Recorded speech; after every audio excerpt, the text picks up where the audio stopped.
Bitchslap. This is rap. Welcome, juggalos, juggalettes, and wrestling fans worldwide to another exciting edition of JCW's Recap Bitchslap. Episode 2, motherfuckos, brought to you by JCW and Psychopathic Records' favorite boy band, the BackSeat Boys. I'm your host, Violent JP. And I'm your host, Tommy Too Dope. And this episode of the Recap Bitchslap, we are bringing back all of the freshness and some of the staleness, to be honest with you, because we are digging deep into all of the recent JCW Lunacy video archives. That's right, we're talking about all of the most recent JCW Lunacy episodes, and we're bringing back the Broken Spine Rewind, which is going to unearth the hidden crypt that keeps all of the vaulted archives of Psychopathic Records video library.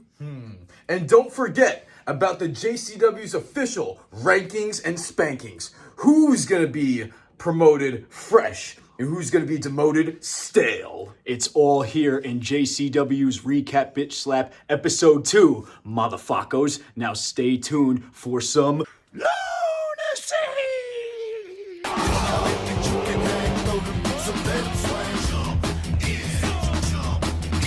As you can see, we have Carrie and Violent J having another argument backstage.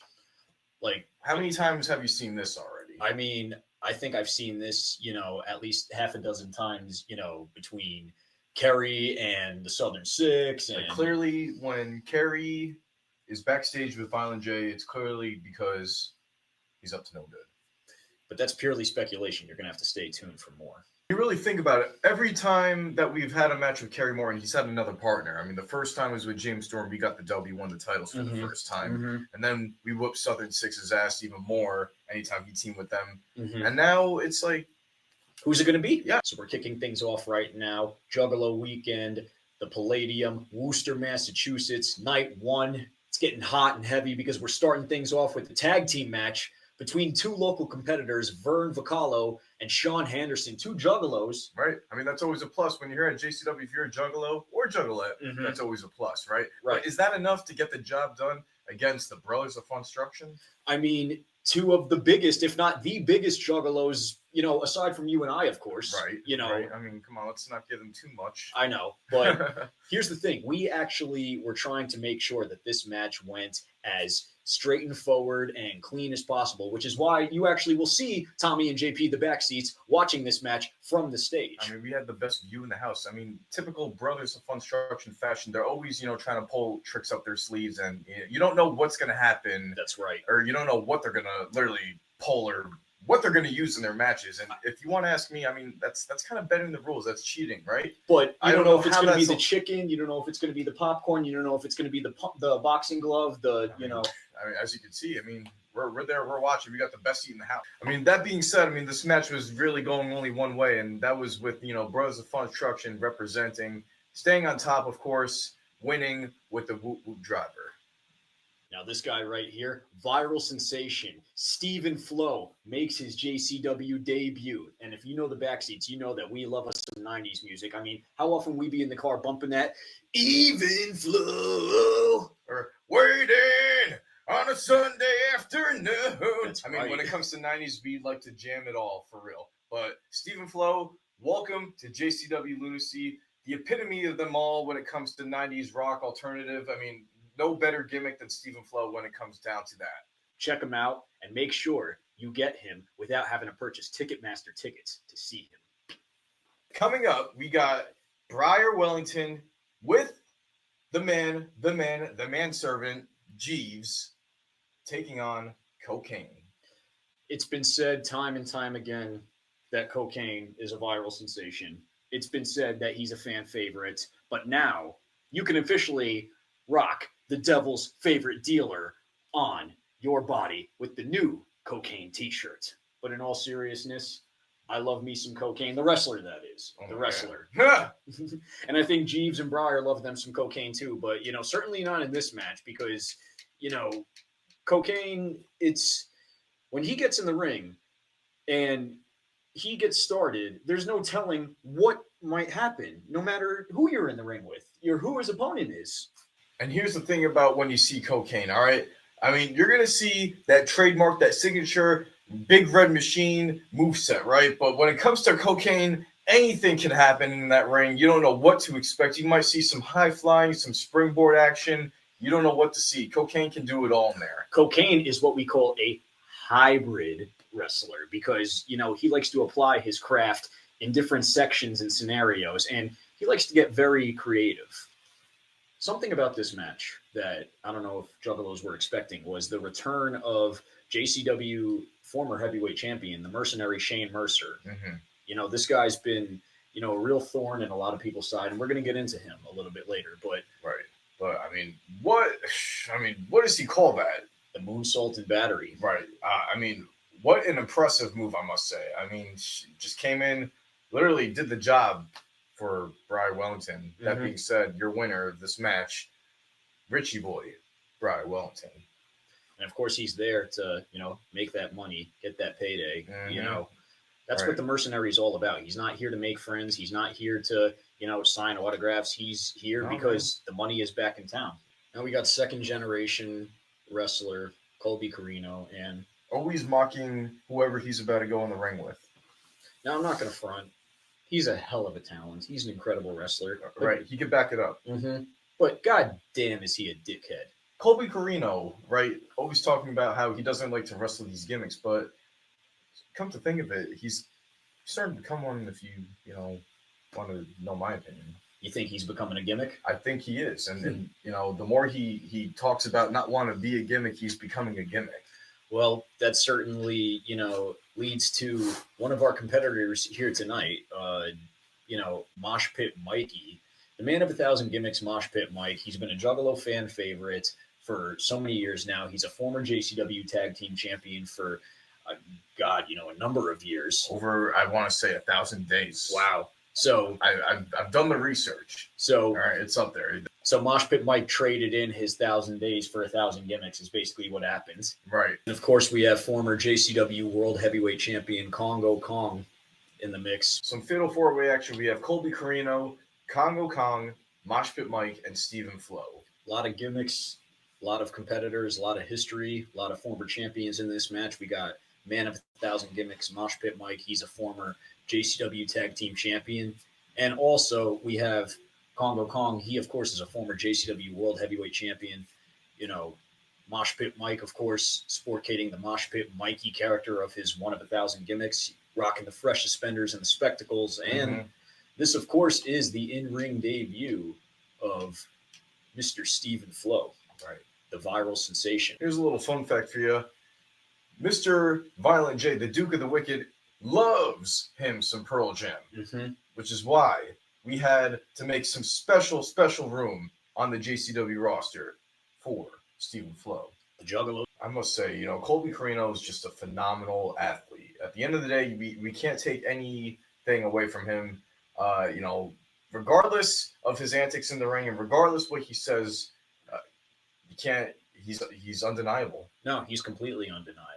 And but the thing that we're seeing right now is Congo Kong beatable.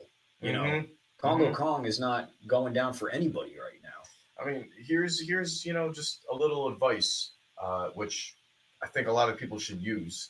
When there's a monster in a multi-man match like a Fatal 4-Way, it's best that you join forces to take that big guy out of there. That's just my opinion. That's right. You know, they say the bigger they are, the harder they fall. And, that's a wrestling psychology point right there. This match got really hardcore. We saw some weapons in there. We see, Mosh Pit Mike go up top and, damn near die. Go through that chair. That's right. Have you ever seen anyone go through a chair before? I haven't seen anyone go through a chair at all the way Mosh Pit Mike went through that chair. And that wasn't even the finish of the match. Colby Corino picked Mosh Pit Mikey up and gave him a cactus pile driver right onto it and got the dub. That was insane. Absolutely insane. Your winner of this match, Colby Corino. Now here's a little Juggalo fun fact, if you didn't know. Danny Moe's finish, the Moon Miss Twist, was actually named by yours truly, Tommy Too Dope. That's right. We got first ever JCW Women's Champ Danny Moe backstage getting ready for her big upcoming match. You don't know against who, but whoever comes her way, she's going to be ready. But who exactly has their eye on Danny Moe? Damn.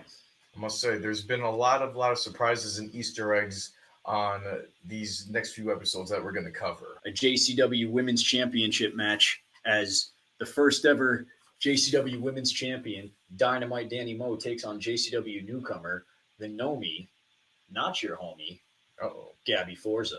First time here at JCW representing Creative Pro Long Island, we got Gabby Forza going right at it, all right? Going all in. She's going all in, and she's going right for the JCW Women's Championship.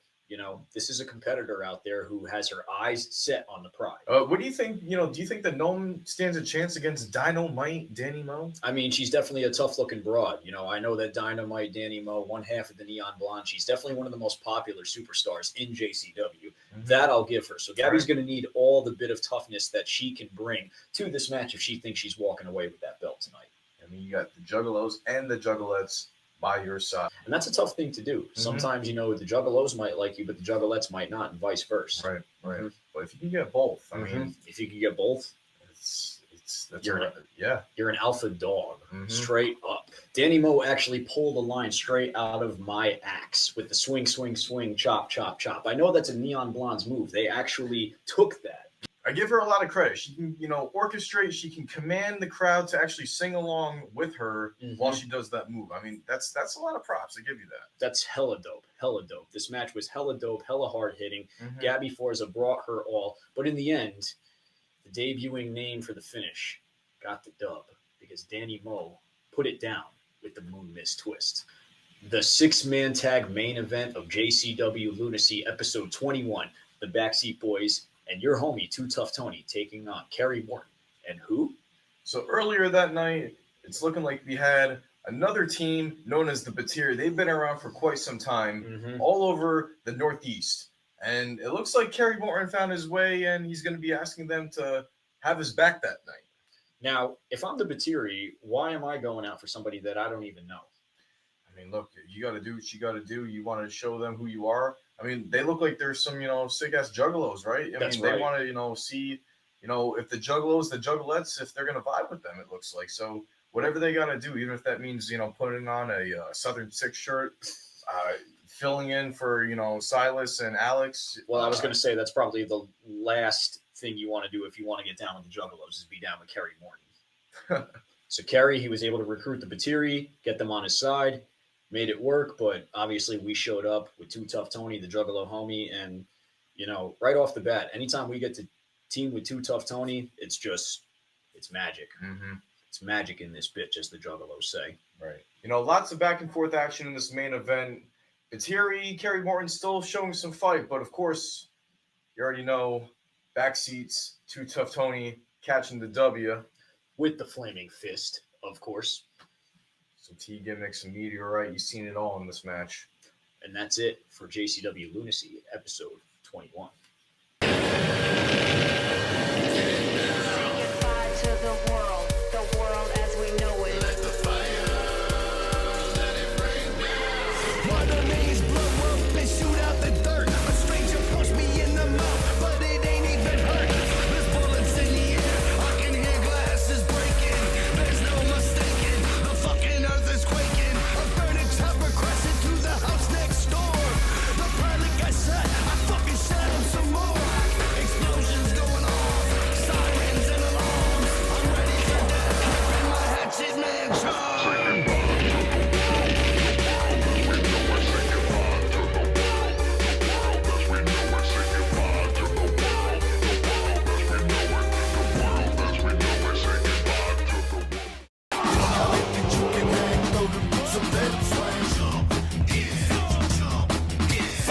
We are back live at the Palladium, Worcester, Massachusetts, JCW Lunacy, episode 22, and we are kicking things off with the Concrete Rose, Sunny Kiss. Sunny Kiss making their JCW debut, making a statement in style, in fashion, going right after that JCW Women's Championship.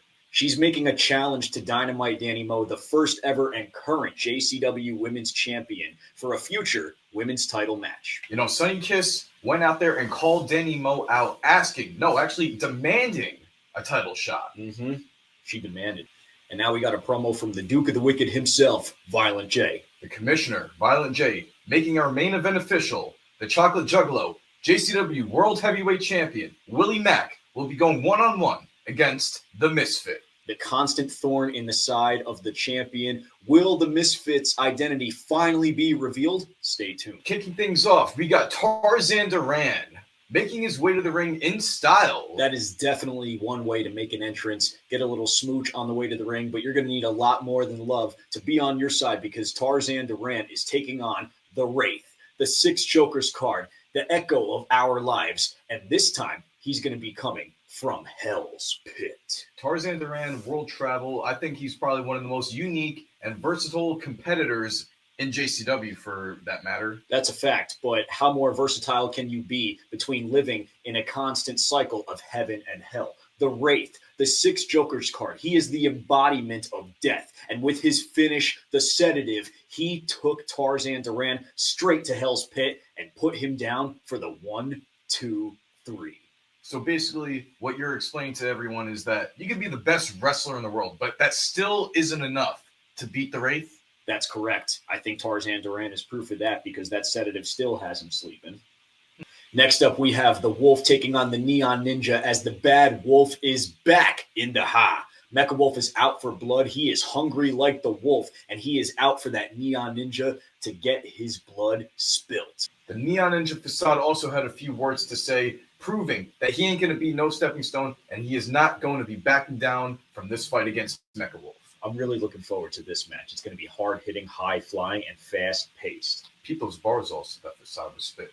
Yo, your boy, the spin kicking, back flipping, rope walking, dreadlocking, Neon Ninja. Now we have the Bad Wolf, Mecha Wolf, going one-on-one against the Neon Ninja Facade. And these guys, they brought it all to each other. Two hybrid wrestlers, world internationally known talents that have traveled the world pursuing their art and applying their craft in the squared circle. But Mecha Wolf, I think Mecha Wolf was out for blood in this match, because he made sure that as soon as the opportunity struck, he caught Facade leaking like a faucet. They went back and forth. We even saw some high-flying action in the crowd. They went all over the place in this match. We saw the Mist involved. We saw a steel chair involved. Facade was busting out moves straight out of RVD and Sabu's playbook, but the Mecha Wolf, unfortunately, he caught the win with the bazooka knee and caught that W.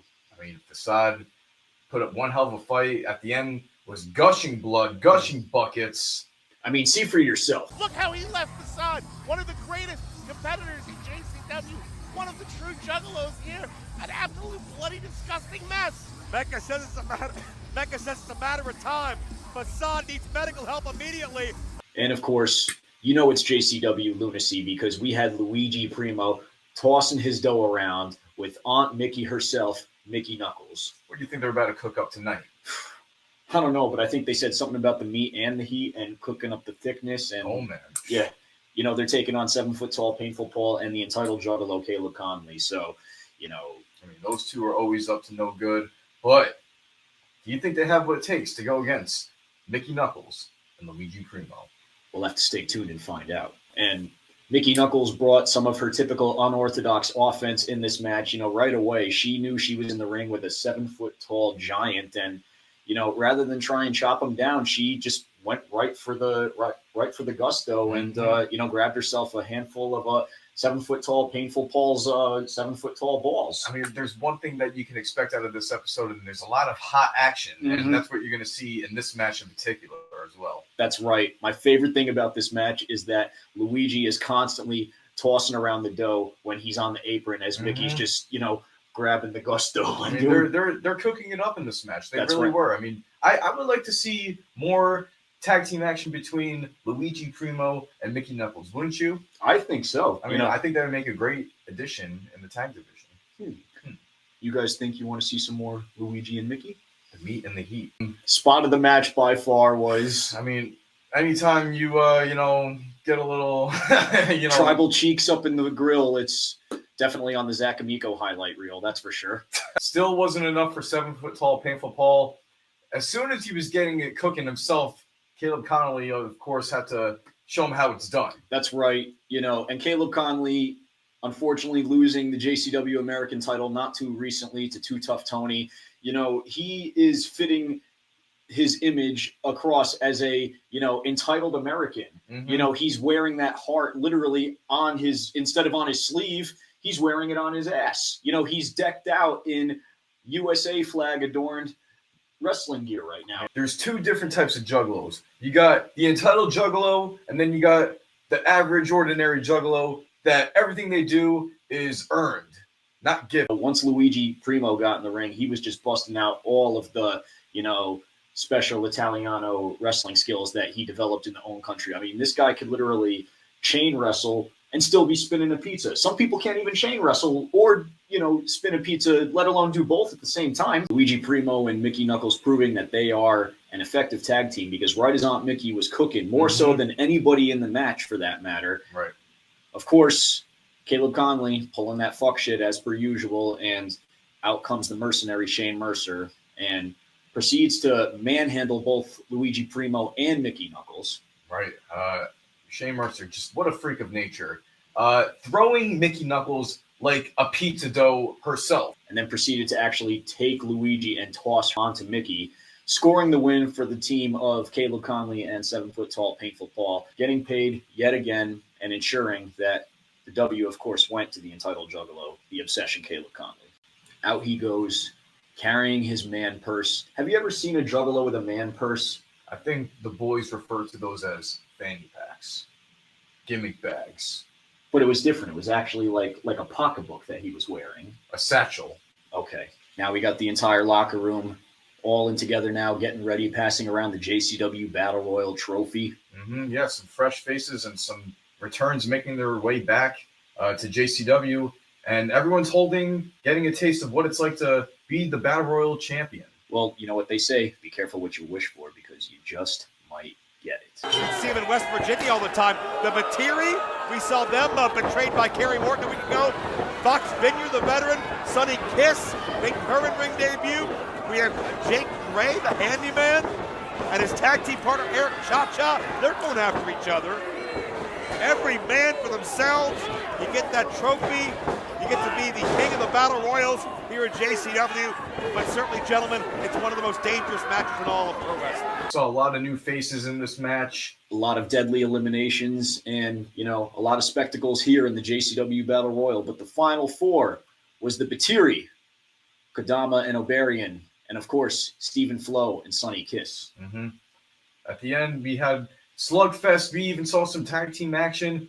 There could have been anyone. Anyone could have walked out with the trophy. It could have been a tag team victory. It could have been a trios victory for all we knew in JCW. Mm-hmm. You never know what to expect.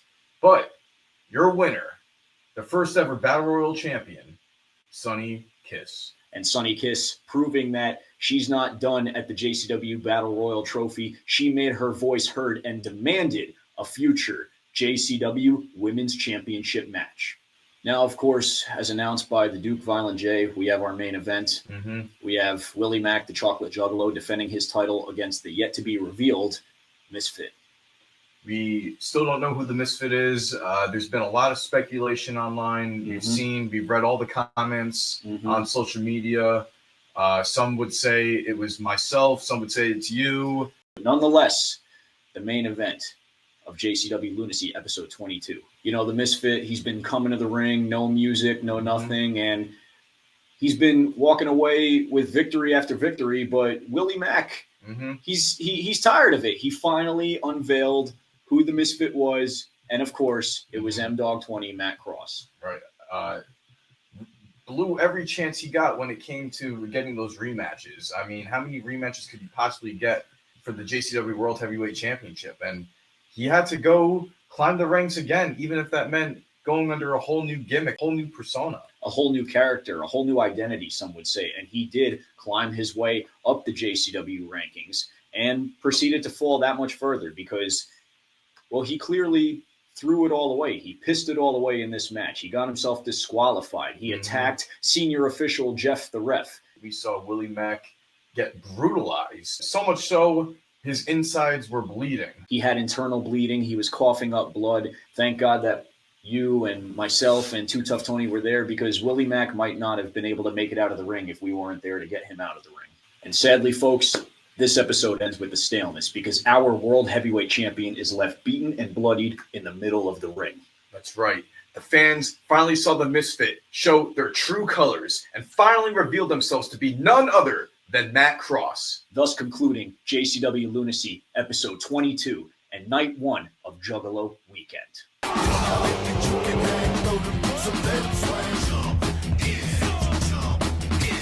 Kicking things off with JCW Lunacy 23, we got ourselves another tag team match, players, because we got the battle of the face-painted freaks. The Batiri make their return to JCW Lunacy, and they take on the biggest pain in our asses, the Brothers of Funstruction. Of course, you know we had to make sure that we had the best seat in this house. Just like any other sport, you scout your opponents.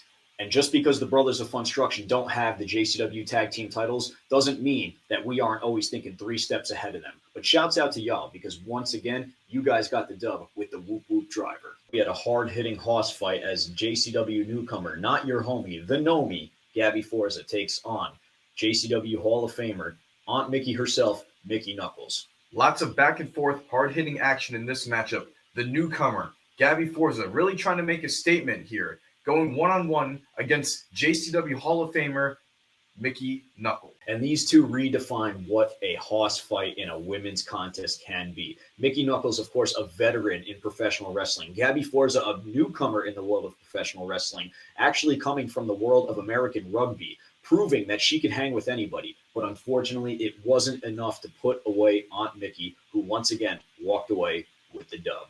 Up next, we are debuting a brand new match at JCW. The first of its kind, the Rumble Riot. 6 men enter the ring. Only 1 man can survive. JCW busted out the big guns for this one. I'm talking about Tarzan Duran, Stephen Flo, The Wraith, 7-foot-tall Painful Paul, Congo Kong, and of course, Mike B. High.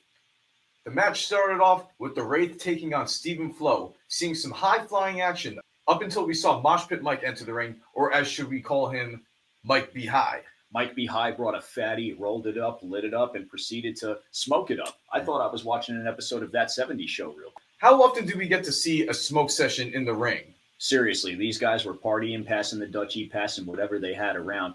And quite personally, I wanted to get in and partake myself. But 7 foot tall came in and proceeded to get a hold of the goods and bring that fun down to a stop. Right, it was all fun and games up until 7 foot tall Painful Paul got in that ring. And unfortunately, that's when people started having to go bye-bye over the top rope.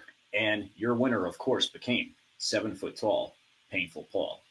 In an official rematch from our previous JCW Lunacy taping, we have Mecha Wolf taking on the Neon Ninja Facade. But of course, they were dealing with an unknown factor, the devil's favorite dealer, cocaine. After being busted open the night before, Facade was looking for retribution and revenge. Cocaine, of course, just wanted to party, but the party was spoiled as soon as Mecha Wolf proceeded to dump his stash in the middle of the ring. But that didn't stop the devil's favorite dealer from getting a piece of his key lime pie and going to work on the bad wolf.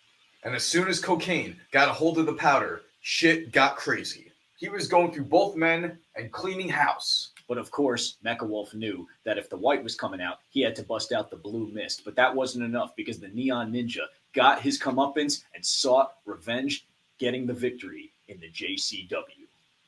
Your winner, the Neon Ninja Facade. Now here we see the Riz God, clearly so important he's got to talk to Silas and Alex on 2 separate lines at the same time. I mean, when it's so easy these days, you can just add someone into a call off one device. Like, come on. I mean, but there's Kerry Morton going and being extra as always. Mm-hmm. In our semi-main event for the JCW American title, we had JCW Hall of Famer, Too Tough Tony, putting it on the line against the Riz God, Kerry Morton. And talk about 2 polar opposites in Kerry Morton and Too Tough Tony. You know, like Tony represents everything that Kerry is not. You know, he's a seasoned veteran. He has respect for the business. He has respect for ICP and the Juggalodium. Kerry Morton doesn't even know what a Juggalo is, truth be told. Mm-hmm. Right. Using his Antics as usual, trying to get the best of Tony, but at some point, of course, Kerry goes and slips on a banana peel. I mean, that's tale as old as time, right? Kerry shows his ass like a true heel, and in true heel fashion, it was that opportunity caught him slipping, and Tony was able to come back with the flaming fist and put Kerry down for the 1-2-3. And now, of course, we have our main event of JCW Lunacy episode 23. The Concrete Rose, Sunny Kiss, challenging JCW Women's Champion Dynamite Danny Moe for the women's title. Concrete Rose, again, making a statement here at JCW, going right after the women's title after winning the Battle Royal trophy. That's just somebody who just reeks of confidence and reeks of charisma. Sunny Kiss literally is going out there and making it known that she is worthy of any challenge that comes her way because she can conquer it all. But Dynamite Danny Moe is making a statement as well, showing that she is a fighting champion going against anyone that comes her way. Of course, being the first ever JCW Women's Champion, she's taken on all comers and all challenges since day one. So this main event is actually one of the most important main events in JCW history. There's so many factors that make this match important. One of them being that, of course, this is a Juggalo weekend. 2, this is the first time we ever got to see women main event in JCW history. And on top of it all, this is for the JCW Women's Championship. And also for the bonus, the Moon Mist Twist was hit out of nowhere. Check it out. Danny Moe's got to watch out. She might be going home with that belt tonight. On the top midair! Moon Mist Twist in midair! Danny Moe retains. Yeah! For the first time, it's going down history, baby. New 3-6 Mafia. We gotta stay. Till I die.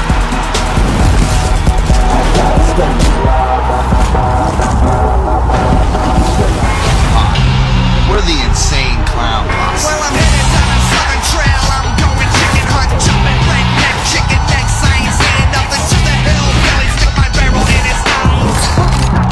Chuck a hair chunks in the sky. Why? I never liked chicken pot pie. Want the chopped chicken not right? Tell Mr. Billy Bob I'ma cut his neck, gut slice. Chop, chop, stab, cut. What can you do?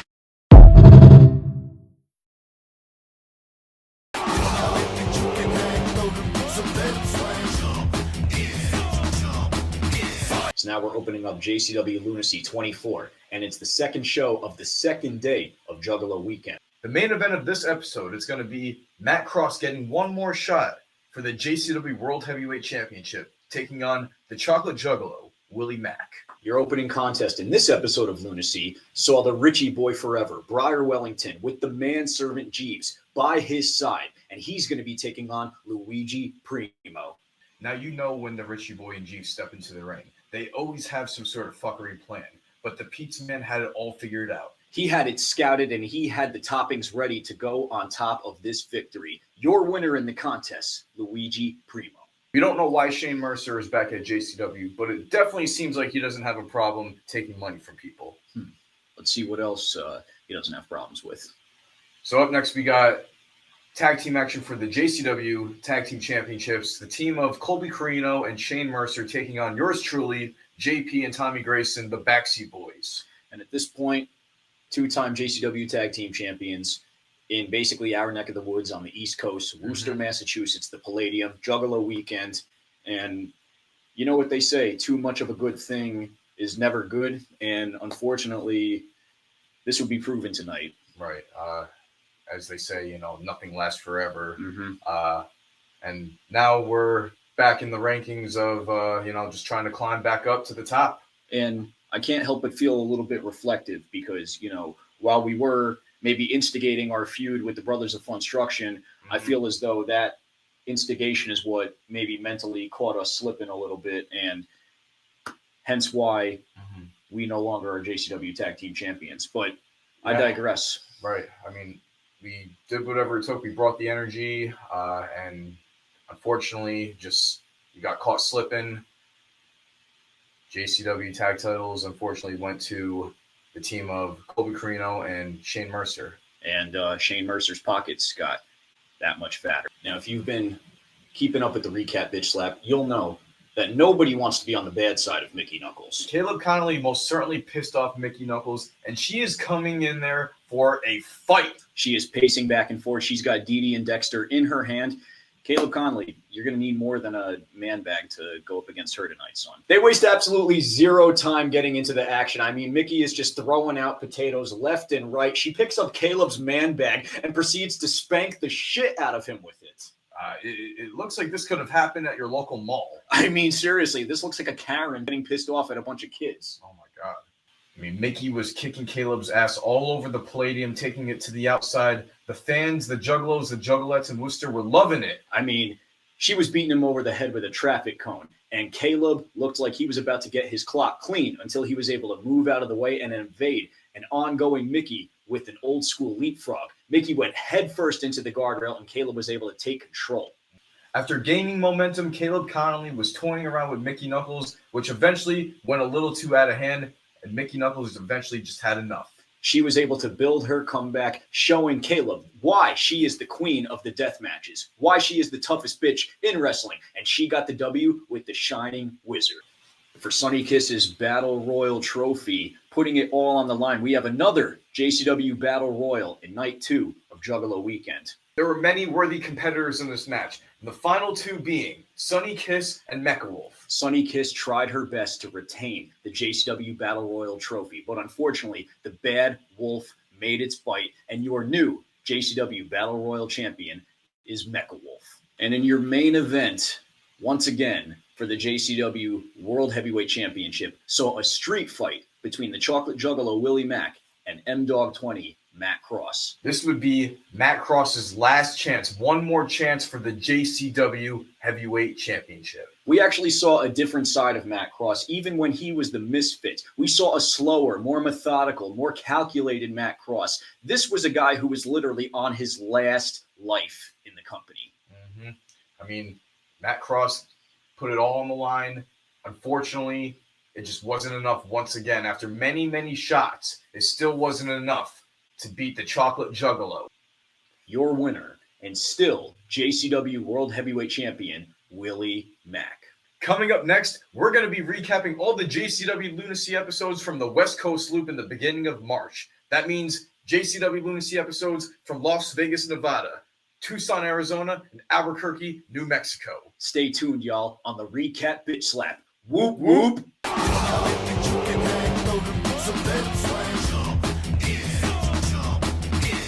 Kicking off JCW Lunacy 25 in Las Vegas, Nevada, we have the debut of Mr. 50's Miles Clark. He's bringing that old school style back to JCW. Nice old school opening contest here in Las Vegas, Nevada. Mr. 50's Miles Clark making his JCW Lunacy debut in the... Starting his way to the ring with a cigarette. You know, last episode we saw a weed smoking Syph in the middle of the ring, and now we got guys from the 1950s just coming to the ring smoking cigarettes. I love it. Mm-hmm. Whole different world in JCW Lunacy. You never know what to expect. Never. I certainly hope people don't come to the ring, smoking crack rock next time. He's taking on local competitor, journeyman, Mr. G Sharp. G Sharp coming from Las Vegas, Nevada. These two did some phenomenal chain wrestling, which Mr. 50's, of course, is very fluent in. Mr. 50's clearly preferring the old school style of pro wrestling, using simple but effective moves. He loves his submissions. He loves his vice grip submission locks. He loves his standard vertical suplexes. I mean, this is a guy who's bringing the old school textbook style of professional wrestling back to JCW Lunacy. It's a new flavor, if you will. Mm-hmm. What's old is new. And that being said, your winner, Mr. 50's. So here we got two newcomers, and this can't be good. I don't know why Shane's behind them. Mm-hmm. It looks like they're, just getting ready for their match. And all of a sudden, Shane Mercer walks in and... I mean, he's talking to him right now. It looks pretty calm. But what the hell happened? Why, he's kicking the shit out of him, throwing him into furniture and shit. Just a brutal beatdown backstage. I mean, jeez, slamming them onto the floor. On the tile. And ruining furniture in the back. It's just... somebody get some security back here. I mean, seriously, where was everybody in the locker room when this went down? Was this like at the start of the show? This has to be none other than, of Oh, course. great. Well, that answers it. Mm-hmm. Who would have thought? And where's the JCW tag title? I mean, does Shane even care about his property anymore? No, he just cares about getting money. Yeah, last episode we lost the belts to Shane Mercer, and now he's getting paid by Kerry Morton. Okay, that makes perfect sense. Next up, we got some tag team action between father and son tag team in JCW. Would this be the first time ever that we're seeing Ricky and Kerry Morton team in JCW? I believe so. I believe, yes, this is their first time teaming together. You know, we've seen them on opposite ends of each other's matches. Mm-hmm. So these two are no strangers to each other, especially not in a JCW ring. But this is actually their first time teaming in JCW history. So pretty neat night here at JCW. And they're taking on a local team known as Sky High. And if you saw the pre-tape, obviously you know that Kerry paid to have these guys basically taken out. Behind his father's back. Behind his father's back, he paid to have his opponents in the night taken out. Mm-hmm. So it looks like the Mortons were up on the advantage in this match. You know, these guys, Sky High, two locals from Las Vegas, they came to the ring basically limping, and Kerry had just a smile from ear to ear about it. Sadly, Morton's taking the easy way out on this one, not because of Ricky, but because of his son Kerry, paying Shane Mercer. You know, these guys were limping, just aching on the way to the ring. So you could clearly see that they were injured, and, you know, Ricky Morton obviously was oblivious to this all, but Kerry definitely knew that something was up because he orchestrated it all. You know, the entire time, Sky High, they did their best to fight back, but, you know, how could you even come prepared for a match against father and son, Ricky and Kerry Morton? You know, we're talking about one half of the greatest tag team of all time, the Rock and Roll Express. How could you even be 100%, you know, on a good day? But these guys were jumped beforehand, and Kerry's just, you know, taking full advantage of it. But, you know, we did see Ricky try and step in and do the honorable thing. Yeah, it's sad because this was something truly special. I think this was definitely a game changer in the tag division here at JCW. I think this was something the fans could have gotten behind, and it looks like Kerry is just, you know, up to no good. Always up to no good. Always looking to take the fast way or the shortcut or, you know, the easy way out is Kerry Morton. And really, he's just the complete opposite of what his father is. Mm-hmm. But nonetheless, you know, the Mortons did catch the W, and, you know, your winners of the match, clearly Ricky and Kerry Morton. Making her debut in JCW Lunacy, the queen of twerk, Katie Forbes. And she's going to be taking on Dynamite Danny Moe for the JCW women's title coming up. We've seen Dynamite Danny Moe face many opponents, but not a competitor like Katie Forbes. That's right. First time ever we're seeing it. Katie Forbes take on Dynamite Danny Moe. And one of the most unique ways of starting a match off, these two actually had a twerk off. You don't believe me? See for yourself. Katie Forbes versus anybody's out of their element. We're making it rain on Lunacy. This is Juggalo Championship Wrestling. Once the dancing was done, these two went right at it to the action. They had a hard-hitting athletic contest for the JCW women's title. You know, we've been seeing a lot of new competitors here at JCW Challenge for the Women's Championship, and it's awesome to see, but still, your winner, Dynamite Danny Moe. Next up, we get a peek behind the curtain to see what's up with the Neon Ninja Facade. Since Juggalo Weekend and getting his head busted open, Facade has had one thing on his mind: championship opportunity. The Neon Ninja said he's on a quest for gold. He has a chance for the JCW American Championship. He's going to be taking on two competitors and JCW fan favorites, viral sensation Cocaine and Super Mosh Pit Mike. Little fun fact for you, this would be the second time Facade and Cocaine met in a three-way dance. And Mosh Pit Mike is no strangers to three-way dances, but what he was a stranger to this go-around was the evil green kryptonite that Facade was able to pull out and neutralize him so that he was able to focus solely on the devil's favorite dealer. Kryptonite, which is most superheroes' weaknesses, that went right down his trunks. Super Mosh getting taken out, and then there was only one score to settle, and that was Facade and Cocaine. You had green versus white, kryptonite versus cocaine, kicks versus tricks, and ultimately it was the Neon Ninja who wound up walking away with the dub. Your winner, Facade. Now, before we get started with our main event, we see the entitled juggalo, the obsession, Caleb Conley, and he's doing what he does best, which is bitch and moan. Mm-hmm. And we saw him backstage with the Duke talking about the rankings and spankings, which you'll be seeing later on in this video, updated. And apparently he wanted a title shot. Mm-hmm. Right. Demanding a title shot. Little did he know his name was on the board the whole entire time. So why even bitch an argument to begin with? Who knows? But next up, we had the JCW American title match between Caleb Conley and JCW Hall of Famer Too Tough Tony. And you know it's not a Too Tough Tony match if you do not hear sipping on down and see shots being poured up for everybody around ringside. That is sipping, of course. Mm-hmm. Caleb Conley getting the exact opposite response. Fans can't stand him. How dare he think that he is above the family, claiming to be the #1 juggalo underneath psychopathic own ICP? I mean, who is he? Mm-hmm. Claiming that he's the entitled juggalo. And again, when you're going against the day one homie, Too Tough Tony, it's going to be a pretty hard competition. In the eyes of the juggalos, that is. These two have so much history with each other. They've traded the American title already, and it's getting to a point where you could tell that they really do not like each other. These two have had so many back and forth matches for the JCW American Championship.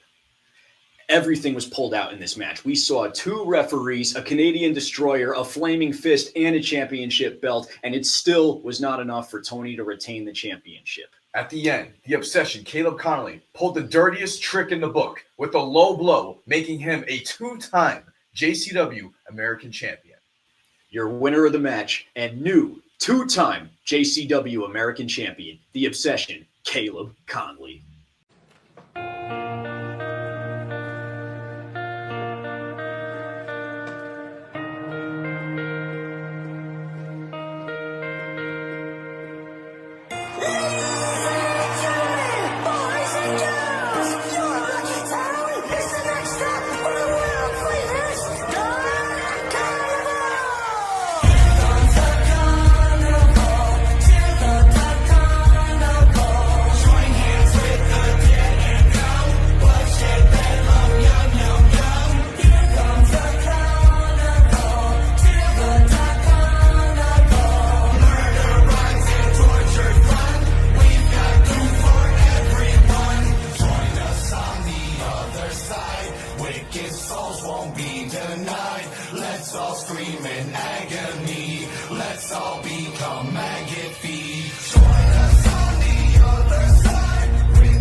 Kicking JCW episode 26 off, and we got a backstage segment between the new JCW Tag Team Champions, Colby Corino and Shane Mercer. Looks like Shane Mercer doesn't want to team with Colby Corino, and he doesn't even care if that means even holding the JCW Tag Team Championships. I mean, you could see that he's got one thing on his mind, and it ain't gold. It's green. So I guess this, where does this leave the JCW Tag Team titles? We'll have to find out. Next, we got the Duke of the Wicked, Commissioner Violent J, stating that the Tag Team Championships of JCW are vacant. Wow. So does this mean that we're due our rematch clause, or? Well, there's only one way to settle this, and that's in the tag team tournament. So now there's a JCW Tag Team title tournament that we have to enter, even though we were the last champions? Well, it has to be one fair and square, and there can only be one team at the end of it all. And in our first opening contest of Lunacy 26, we have the return of JCW fan favorite Santana Jackson, who hasn't been seen in months, actually. Right. Coming straight from Las Vegas. Santana Jackson taking on the Prince of Old School, Colby Corino. Former JCW Tag Team Champion, Colby Corino, who recently is without his JCW Tag title because his partner, Shane Mercer, basically left him hanging. That's right. And the Prince of Old School, in my opinion, is a gimmick itself. But Colby Carino has been making a lot of remarks and comments on facing these different gimmicks that he's been going against. Well, I mean, he's been dealing with them all. I mean, last time it was, Mosh Pit Mike, it was Stephen Flo, it was Congo Kong.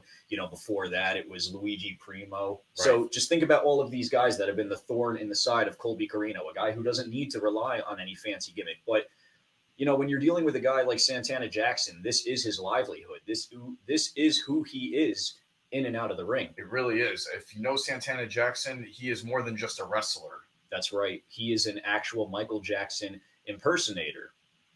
Probably the best one there is. That's right. He could actually wrestle on his tippy toes. He can moonwalk on the ropes. And, basically anything Michael would do on stage, he does in the ring. So, I mean, who could say they could wrestle and dance at the same time?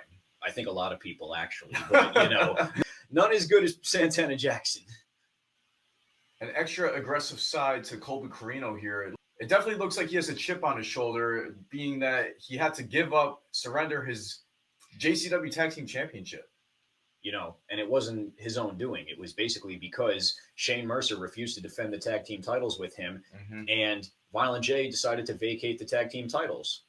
And just when you thought Colby Carino was going to pick up the win, you thought wrong. His former partner that he held JCW Tag Team Championships with, Shane Mercer, came out and caused him the match. He hit him with the moonsault and battery and made sure that Santana Jackson got the W. And it just goes to show you that it doesn't matter what side you're on.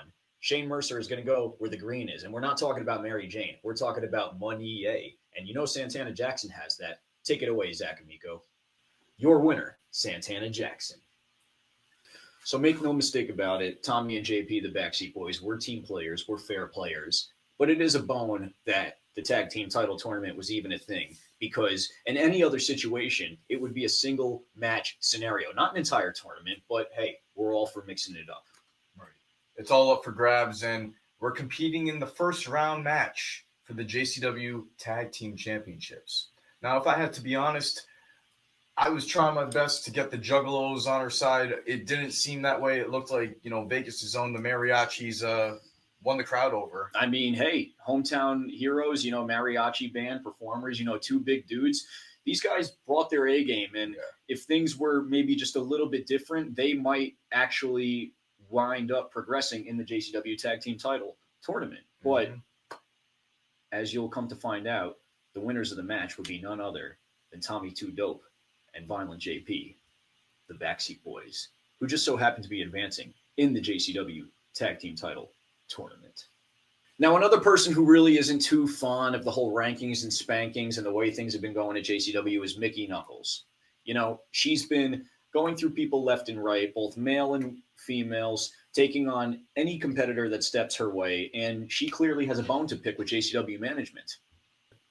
Mickey Knuckles is trying to make a statement. She's going to wrestle not one, but two bitches. Her words, not ours.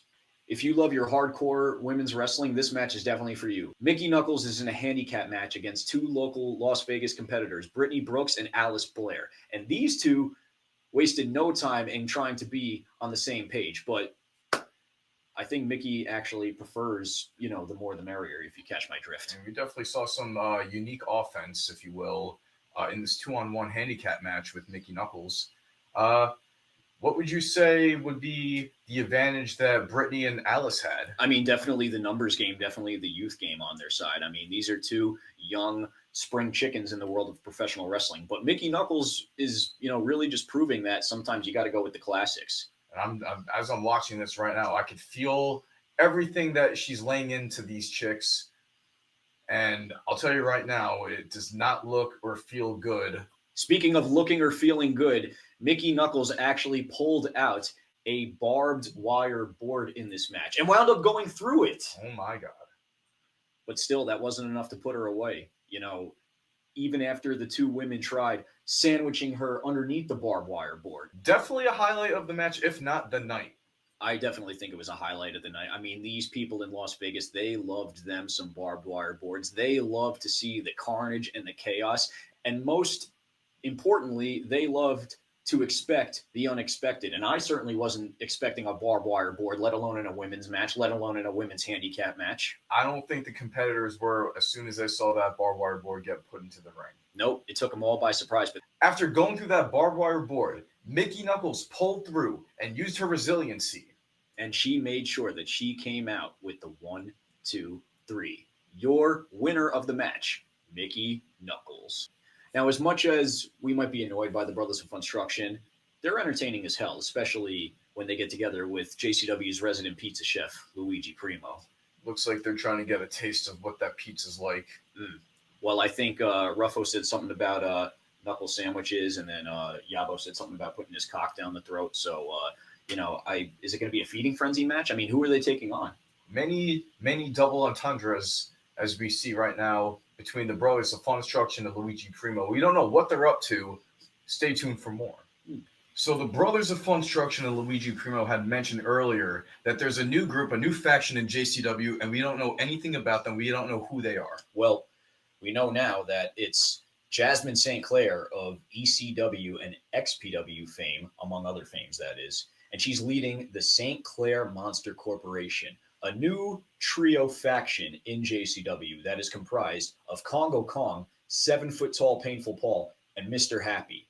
And if I'm not mistaken, Congo Kong and 7-foot-tall Painful Paul, one minute they're teaming, the next they're opponents, but now they're with Jasmine St. Clair, and we don't even know who this Mr. Happy is. Well, it seems like Painful Paul and Congo Kong have one thing in common, if you know what I mean.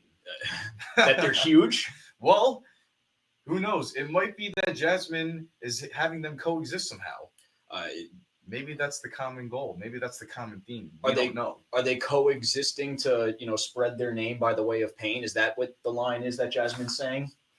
But this Mr. Happy, he is a creature of gargantuan size. We have not seen a devastating force in JCW. Look at that monster. I mean, seriously. And in rare form, we actually saw an outside of the ring dive by Congo Kong. Showing not just the juggalos, but wrestling fans that monsters can fly. And it's scary when they fly. What are the flyers supposed to do when they can't be scary, but the scary guys are flying? What am I going to do? The St. Clair Monster Corporation showing that despite their new status as a trio in JCW, they have unique chemistry with each other, and they were able to rattle the Brothers of Construction. That is until the Pizza Man was able to get the hot tag.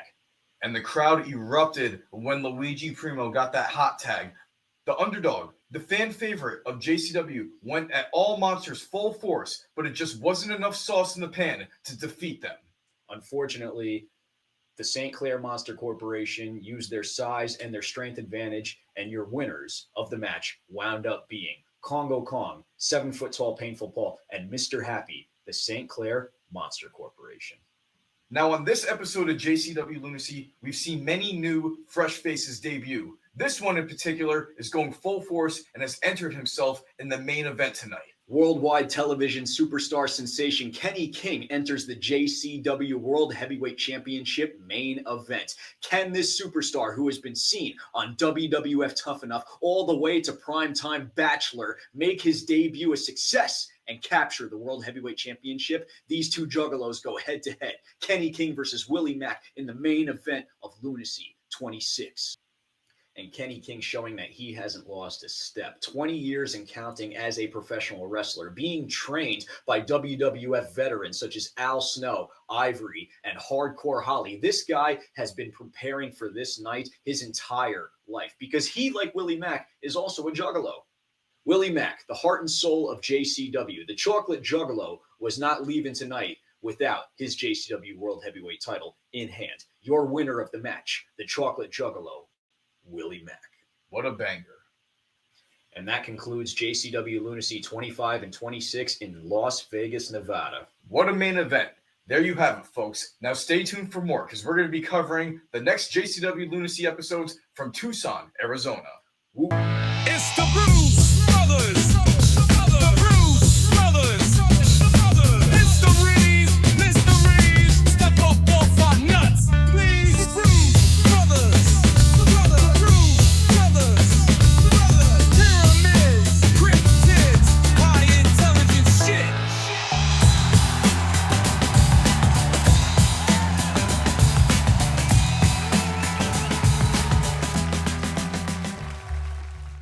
Whoop.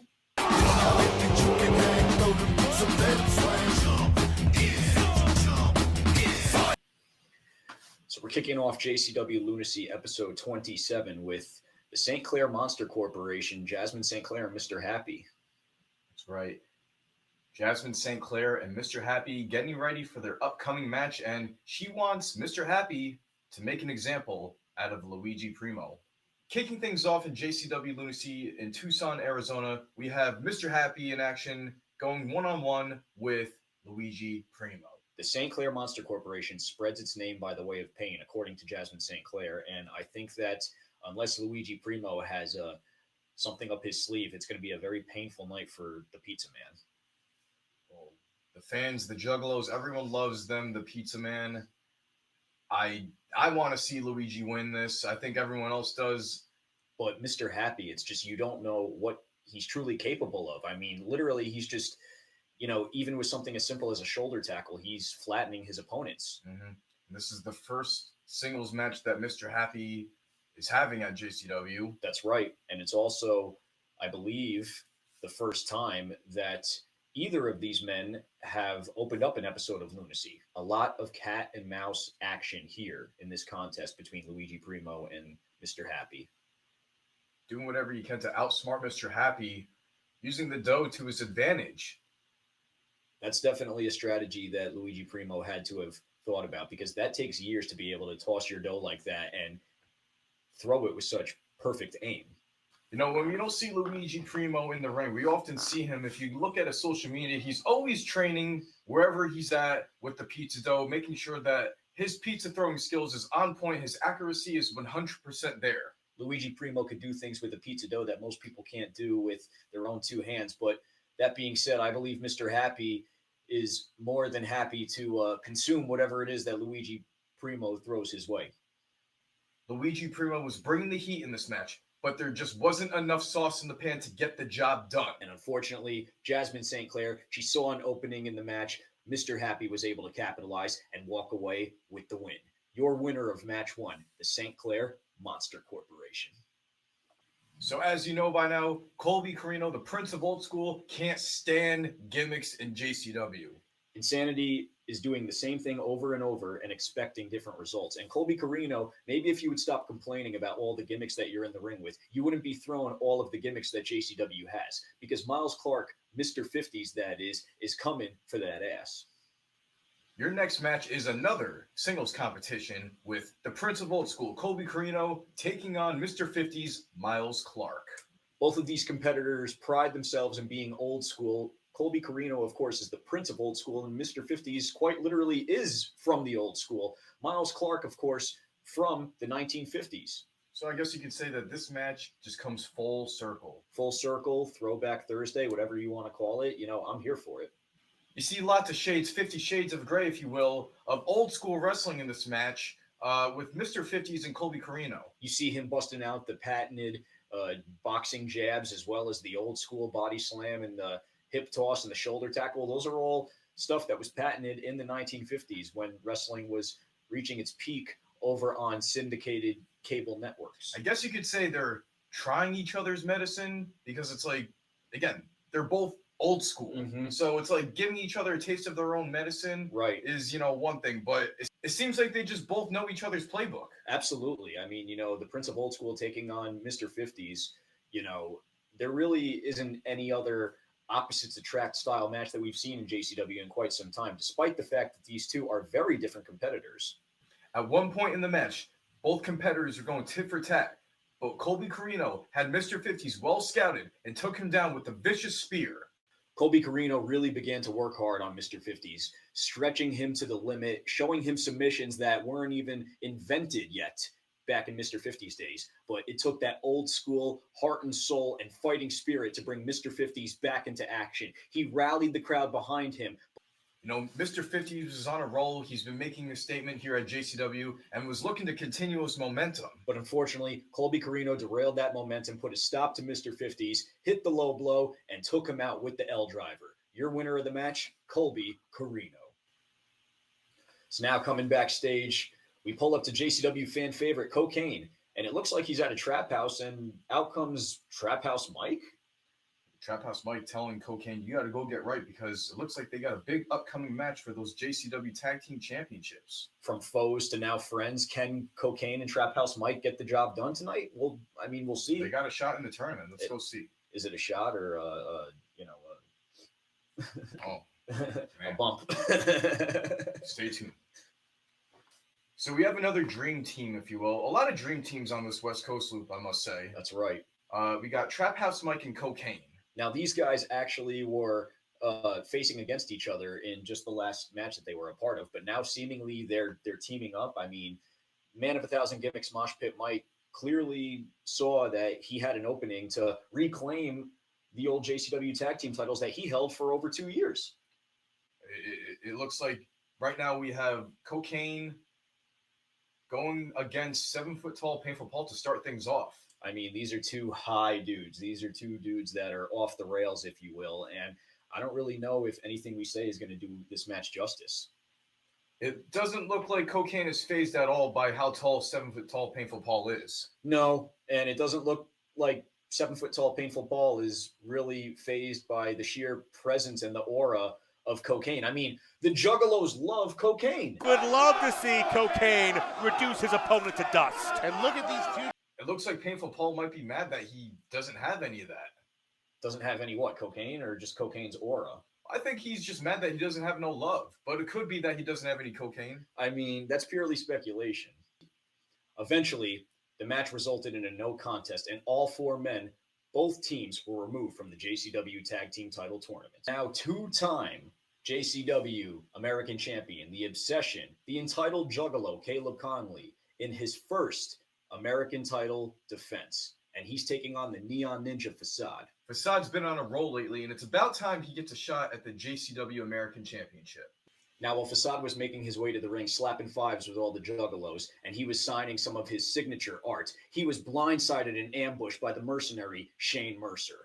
Shane Mercer took the action all over the place and eventually gave Facade a pile driver on top of the stage. When that was all said and done, he took him and pressed him over his head and chucked him all the way from the stage inside of the ring. The entitled Juggalo capitalized on the situation and defeated Facade with the simple ease of a hip toss. Your winner and still JCW American Champion, the Obsession, Caleb Conley. History will repeat itself as Dynamite Danny Moe puts the JCW Women's title on the line in our main event against local competitor Sassy Elizabeth. Danny Moe's second main event, but it looks like Sassy Elizabeth was giving her a run for her money, if you will. Absolutely. I mean, as a local competitor who specializes in submission-based wrestling and had a heavy strike-based offense, she was giving Danny Moe a huge run for her money. I would say. I mean, they were going, back and forth in the beginning, a little tit for tat, but it looked like Danny Moe was shocked when she had that armbar locked in. Absolutely. Danny Moe is somebody who relies heavily on the support of the audience in order to get her through the matches. But when she was knocked off her game and brought to the mat by Sassy Elizabeth, I think that a lot of people questioned if Danny Moe was going to be able to walk out of Tucson, Arizona, still the champion. I mean, could you imagine if Danny Moe tapped out? I mean, both competitors had a lot to prove, not just to each other, but to themselves. But in the end, it was Sassy Elizabeth who fell flat to the moon miss twist. And your winner, and still JCW Women's Champion, Dynamite Danny Moe. So Danny Moe, 2-0 in her JCW Women's Championship main event title defenses, an impressive record thus far. I mean, for all we know, she might be this Recap Bitch Slaps MVP. Well, we still have one more episode to go from Tucson, Arizona. That's a wrap for episode 27. Moving on to episode 28.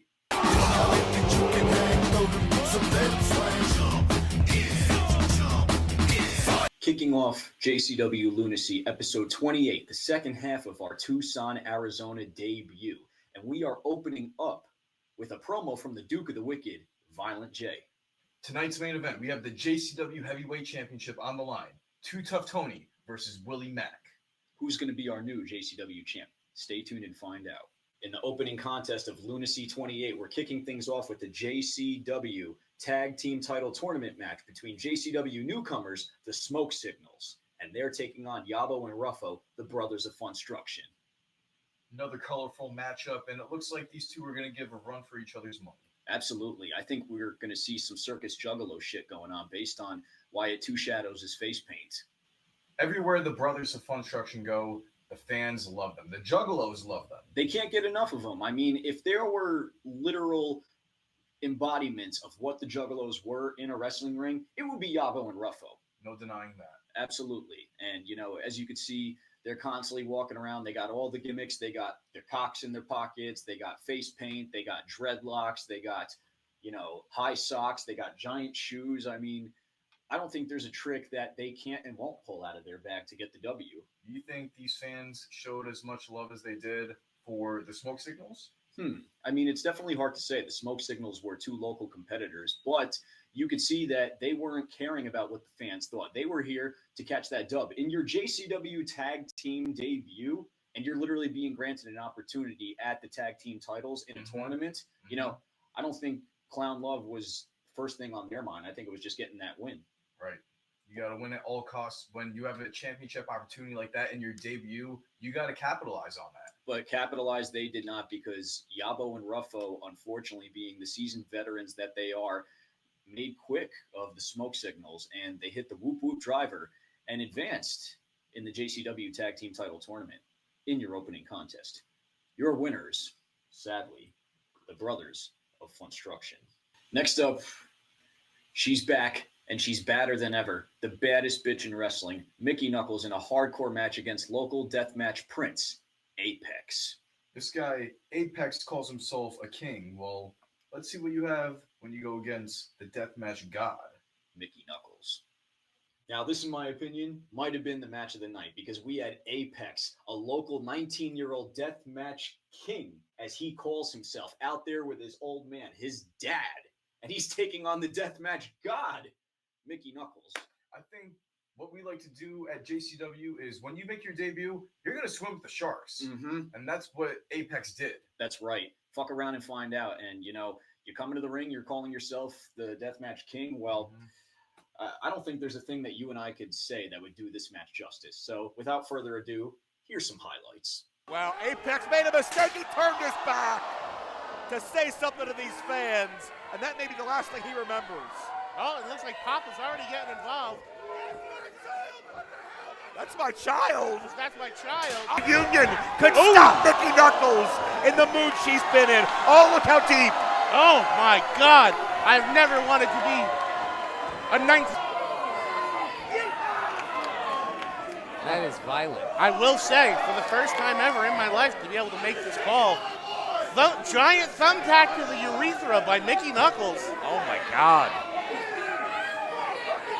Yeah, If I was outraged, I would fucking watch the fuck out right now. Apex is going to get pinned to the bulletin board out in the lobby if he's not careful. Oh, no! Oh, right in the culo for outrage. Like father, like son.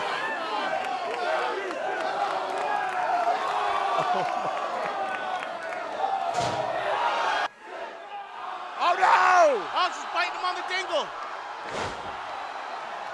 Mickey taking a bite out of crime.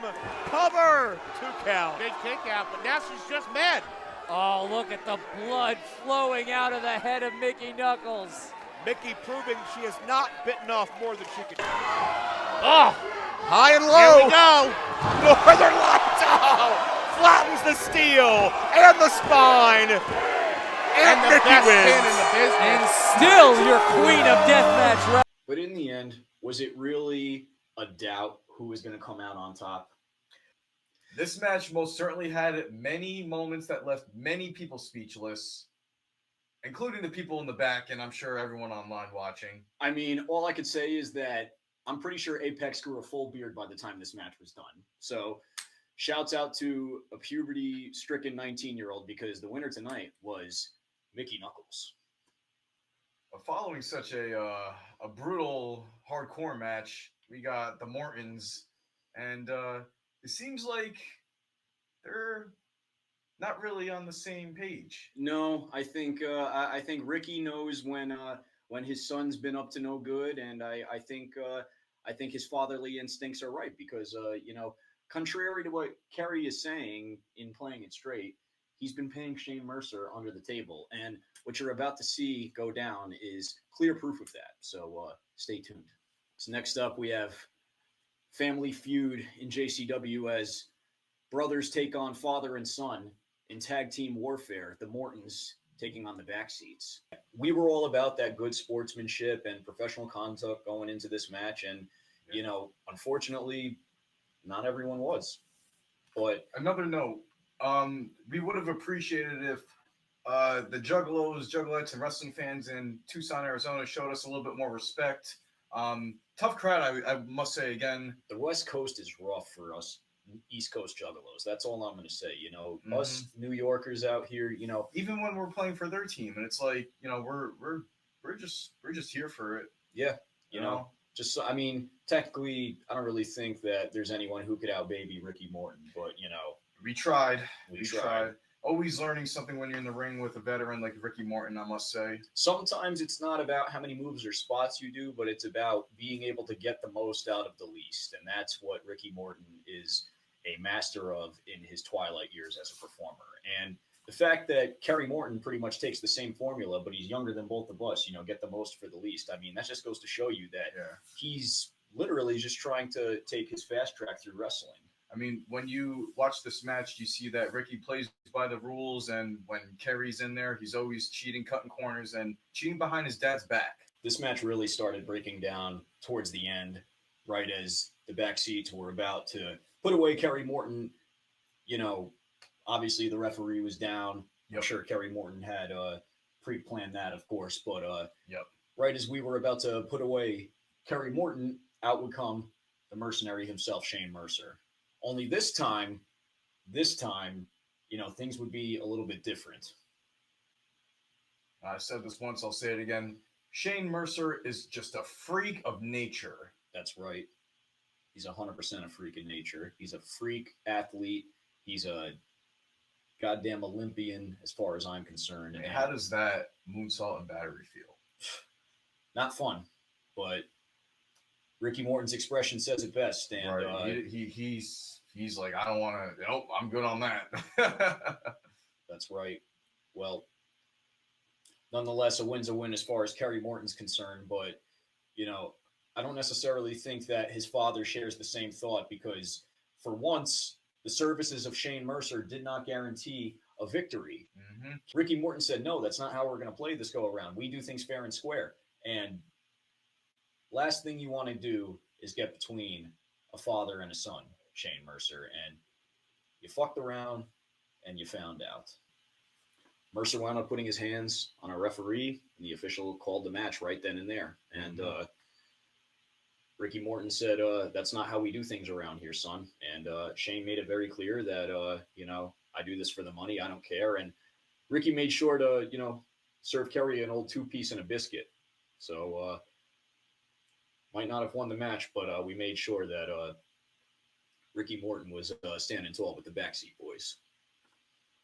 Unfortunately, no contest. There was no winner. Will we run this match back? I mean, again, this might have been a once-in-a-lifetime opportunity for all of us. You That's never right. know. Good job wasting it, Kerry. So here we see two local competitors from Arizona getting ready to take part in the JCW Battle Royal, and in comes Kerry Morton, you know, fresh off of being smacked by his old man, and he's clearly not happy about it. I mean, would you be? This is a whole different side of Kerry we've never seen before. I know. It's intense. He's physical. He's angry, and I think he wants to kick his old man's ass. I think he just watched like a whole bunch of Leonardo DiCaprio and, you know, some Mark Wahlberg, and, you know, just put that together, and this is what you're getting right now. It's just a masterpiece of the scene, I must say.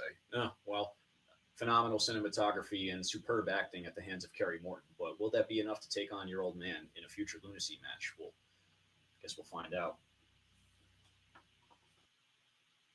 And we got dozens and dozens of competitors making their way. We even got Mr. 50s going for a shot at the Battle Royal Trophy. We even got Caleb Conley, the American champion, who wants a shot at the trophy. I mean, you know, is this trophy like made in gold or something? It even looks like Danny Moe wanted a shot at the trophy. It looks like that we have some champions in there that want not one, but 2 trophies. Well, you know what that means? It means, you know, more money in the bank account, more belts in the bag. Lots of locals from Arizona. We got JCW champions in there. We got former champions. You don't know who's going to show up. We got JCW fan favorites. We got JCW villains. We got JCW newcomers, old comers. You know, this is by far one of the most stacked battle royals I've seen, on a show, period.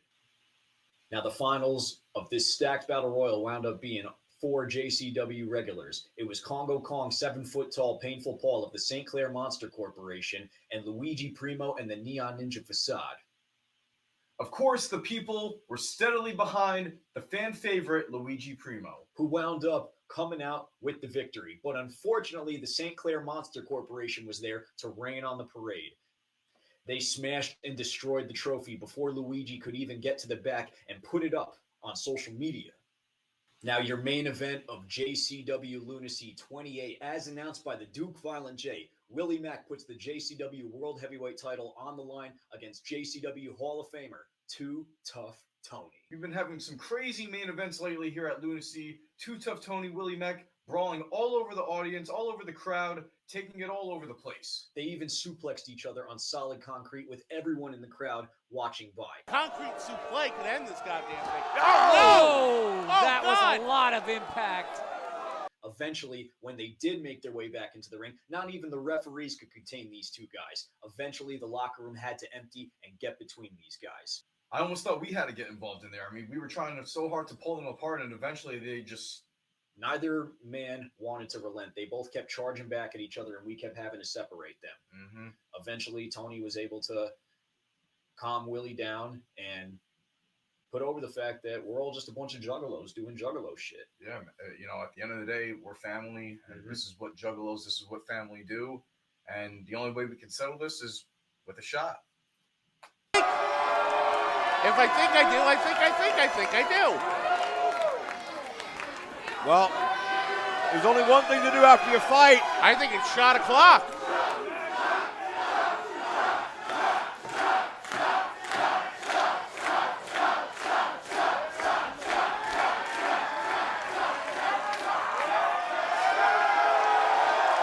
And the ultimate sign of respect.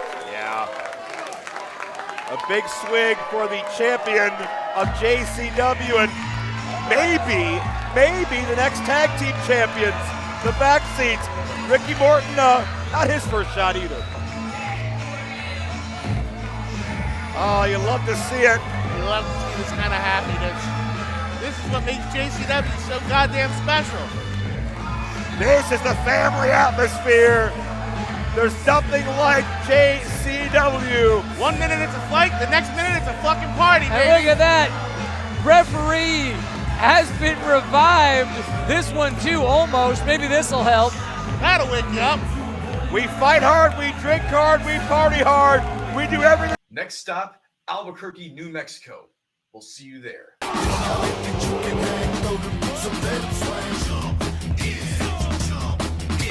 Kicking off JCW Lunacy 29, and we got words from the Battle Royal champion without the trophy, Luigi Primo. Well, it's not without the trophy, it's with a broken trophy. The remainders of the broken Battle Royal trophy. And also some ripped up and broken, destroyed pizza. Which, I mean, I think Luigi, what he's trying to do is he's trying to be metaphorical and say, you might have broken my body, but you have not broken my spirit. And Luigi Primo is coming for 7-foot-tall Painful Paul. And starting things off in Albuquerque, New Mexico, we have 7-foot-tall Painful Paul with Jasmine St. Clair of the St. Clair Monster Corporation. And I might say that, Jasmine St. Clair is going on to lead a very successful group here in JCW. I mean, Mr. Happy already took out Luigi Primo previously, and even though Luigi Primo was able to capture the JCW Battle Royal trophy, they were able to destroy it in mere seconds, like it was nothing. So thankfully, Luigi is one of the most popular and beloved superstars in JCW. I mean, could Luigi Primo be the next giant killer? I think that in order to become a giant killer, you must first have to defeat a giant. And unfortunately, as beloved as Luigi Primo is, his record is a bit more on the burnt side than the crisp side of things, if you catch my drift. I mean, You said it best. And unfortunately, our favorite pizza maker here at JCW just didn't have enough sauce in the pan to get the job done once again. Well, he put up a hard-hitting fight and showed 7-foot-tall Painful Paul that his spirit is not broken, but unfortunately, his body was down for the count, and your winner of the opening contest wound up being 7-foot-tall Painful Paul, representing St. Clair Monster Corporation. Recently crowned JCW American Champion Caleb Conley and recently dethroned JCW Tag Team Champion Colby Carino. These two are no strangers to each other. From what Caleb is saying, he goes way back with not just Colby, but his father. And it just gives me like two supervillains joining forces as an alliance. This tag team we're seeing a lot of dream teams these last few episodes. I think this is an awesome team, but do they have what it takes to coexist? And sometimes villainy can coexist, but can it surpass the heroism of the Neon Blondes? You'll have to find out. Next up, we got a tag team match with the American champion, Caleb Conley, teaming up with Colby Carino, taking on the Neon Blondes. JCW Women's Champion, Danny Moe, and the Neon Ninja, Facade. This is really a battle of two of the most hated JCW competitors against two of the biggest fan favorites in JCW. We've seen both of these guys have stuff hurled at them, have disrespectful chants chanted at them, and basically the both of them have almost up and quit the company from the amount of hate. Even Caleb Conley. I mean, you even see a cheeseburger from what it looks like be thrown at Caleb Conley. Almost a nut shot if you go back and watch the tape. A nut shot to the... He literally takes a cheeseburger, takes a bite out of it, and throws it back into the crowd. Well, he spits it out first, actually. I mean, throughout the match, you see tag team cohesion between the Neon Blondes, but it seems like Colby and Caleb just can't get along. No, as a matter of fact, the both of them would try and leave each other in the dust to take the pin throughout the entirety of the match.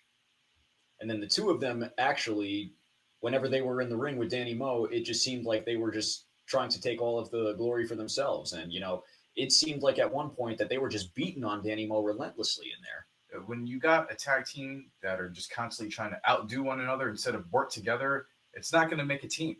No, there's no I in team. And unfortunately, I think that the Neon Blondes saw that opening. They took that and they were able to formulate a plan and figure out a strategy and get themselves a victory over Caleb Conley and Colby Carino. Your winners of this tag team match, the Neon Blondes. Next up, we got another promo with Jasmine St. Clair and Mr. Happy of the St. Clair Monster Corporation. Getting ready to take on not one, but two competitors. You know, we've seen a lot of newcomers and debuts here at JCW Lunacy lately, but the St. Clair Monster Corporation has made a statement. They have spread their name by the way of pain. Your winner, Mr. Happy. Now, here's something that everyone could resonate with is when you done fucked up and your old man looks you in the eye and gives you that big show look, you know, with just the eyes, that's pretty much what we're getting here from Ricky Morton, because Kerry, you done fucked up. You know, this is as real as it gets. This is father versus son. And when your father is pissed at you, you better run, boy. First time ever in JCW history, father versus son, Morton versus Morton, rock and roll versus Riz. I mean, generation versus generation, whatever other comparison you want to make. It's bottom line, it's Ricky Morton taking on his own flesh and blood, Kerry Morton. This is the first time ever, past versus future. I mean, you can't even say the present because, you know, Kerry Morton hasn't even hit his prime yet. And, you know, he's already such a young prodigy. But Ricky Morton, he's no slouch. He is a WWE Hall of Famer. He is a JCW alumni appearing in the first ever contest, the first ever taping of JCW Volume 1 for that matter. A lot of history in this match, a lot of emotion and story going on in this match, but ultimately all that sentimentality doesn't mean anything when you're dealing with somebody as facetious as Kerry Morton. You know, the fans witnessed history here in Albuquerque, New Mexico, where they got to see father versus son for the first time. Unfortunately, ended with staleness with Kerry Morton pulling some fuck shit to make him the winner. your winner by way of stale fuckery, Kerry Morton. So the main event of JCW Lunacy 29. And if I'm not mistaken, I think this is our first time actually main eventing a JCW show. It is, and it's brothers versus brothers. We got yours truly, the BackSeat Boyz, taking on the Brothers of Funstruction for the JCW Tag Team Championships in the final round of the tournament. The final round of the JCW Tag Team Title Tournament, brothers versus brothers. I mean, this taping right here, this episode of JCW Lunacy has been family feud full circle. You know, you saw father versus son, you're seeing brothers versus brothers, but quite frankly, I don't think it's ever gotten that personal as what you're about to see. You know, this has been building up for quite some time now. If you go back, the Brothers of Funstruction were following us around backstage for a few episodes, and then we would go out and watch some of their matches front row. Not quite, but literally on the stage. We would go out and watch their matches. And now this is the first time you're seeing us backstage with a few choice of words for one another. Well, there's a lot of history. There's a lot of feelings involved in this. You know, bottom line is that the BackSeat Boyz lost the JCW tag team titles to Colby Carino and Shane Mercer. The titles were then vacated, and a JCW tag team title tournament was set up in place. It just so happens that the Brothers of Funstruction and the BackSeat Boyz would find themselves in the finals of that very tournament. Main event worthy, irregardless of the titles. This was feelings being thrown. They were thorns in our side. We were thorns in theirs. Even when they lost the tag team titles, they were never properly given their tag team title rematch. So we had been thorns in their side. Conversely, we had never secured a victory over them in any of our title defenses. We were what some people would call paper champions in the eyes of you juggalos, especially out in Albuquerque, New Mexico. It was a hard-fought battle. It was back and forth. You know, it was very evident out on the West Coast, especially Albuquerque, that the juggalos loved the Brothers of Funstruction. And when all was said and done, the crowd was behind all of us. We were down to do the sportsmanlike thing and shake hands like men, irregardless of the fact that we felt that we were screwed out of the belts. But when you decide to do a victory dance on the faces of the BackSeat Boyz, well, why don't we just show the clip? Oh. Look at that. A peacekeeping. Yeah, peace brothers treaty, having some fun. Yeah. Little good-natured rib. Nothing wrong with that. I think that's the brothers' way of showing respect. Yeah, that was them inducting. That was the first lesson in clown college. I mean, look at the number of clowns we see in the audience here tonight. These guys fit right in. Nothing wrong with it in JCW. Yeah, they're all living vicariously through Yalbo and Ruffo. Hey, what the hell? Whoa. Tommy, what the hell are you doing? Oh, come on, guys. Don't do this. You don't want to do this. No! Just kick this damn head off, practically. Stereo super kicks from the BackSeat Boyz, who maybe took that as a sign of disrespect. Well, obviously they took it personally, way more personal than they should. Tommy and JP have lost their rabbit-ass minds. And I have never seen these BackSeat Boyz act like this before. Oh, the frustration over not regaining those tag titles that were such an important part of their identity that you talked about, Mark. Tommy swinging for the fences. Chair shots in stereo, and now right to the lungs, it looked like. Trying to cave in the sternums of the clowns. Come on, you weren't the better team tonight. There'll be other nights.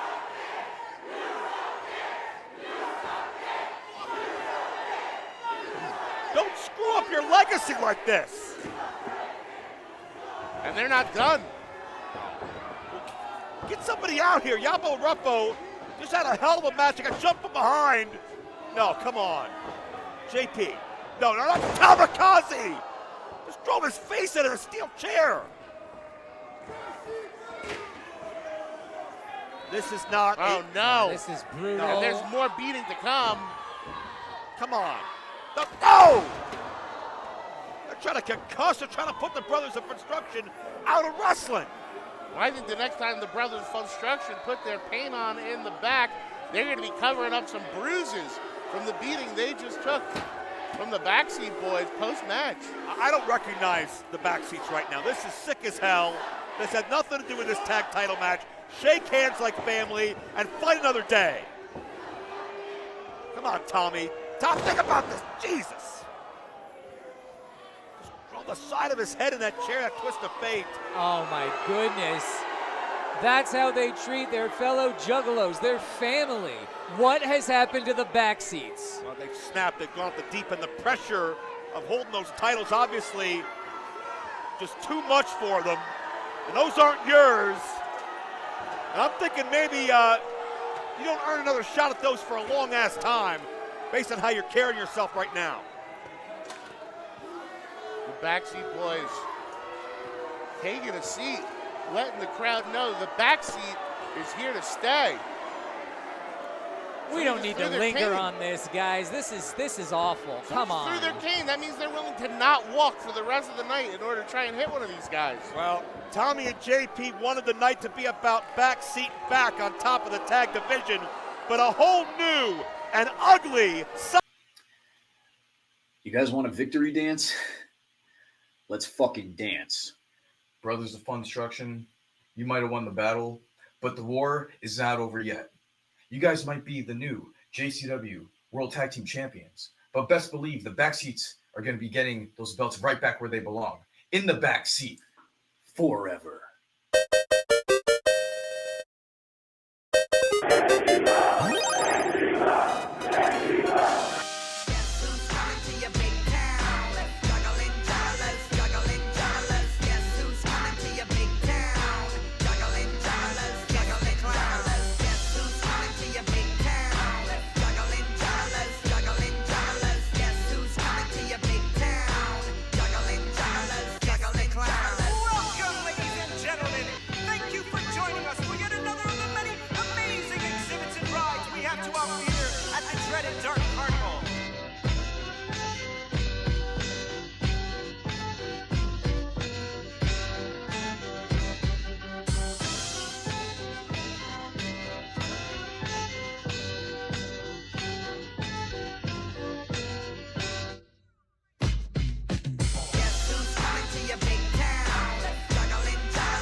Sorry about what happened. Do you have the trophy, Luigi?